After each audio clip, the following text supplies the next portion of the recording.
কিয়ামতের ময়দানে দুই ধরনের বিচার হবে, একটা হচ্ছে আইনের বিচার আর একটা হচ্ছে দয়ার বিচার। আল্লাহ পাক রব্বুল আলামিন যারা কাফের মুশরিক আছে তাদের জন্য আইনের বিচার করবেন।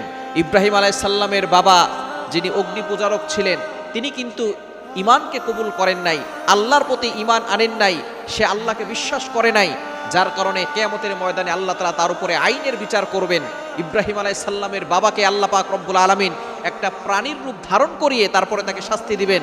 ইব্রাহিম আলাইহিস সালাম বলবেন, আল্লাহ আমার বাবাকে যদি শাস্তি দেওয়া হয় তাহলে আমার অপমান হবে।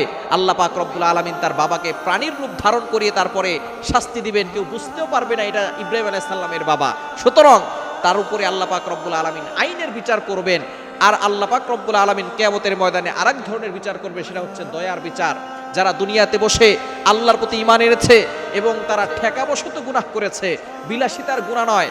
যেমন আপনি ঠেকাবশত নামাজ পড়তে পারেন নাই, আপনি অসুস্থ ছিলেন অথবা মুসাফির হয়েছেন অথবা আপনার মা অসুস্থ হয়েছে, আপনি এই ওজরের কারণে নামাজ পড়তে দেরি হয়েছে, কিন্তু আপনি বিলাসিতা করে নয়, আপনি এমনি এমনি নয়, আপনি অসুস্থতার কারণে অথবা ব্যস্ততার কারণে নামাজ একটু দেরি হয়েছে, এই গুনাহগুলো আল্লাহ ক্ষমা করে দিয়ে তাদের জন্য দয়ার বিচার করে তাদেরকে জান্নাতের ব্যবস্থা করে দিবেন।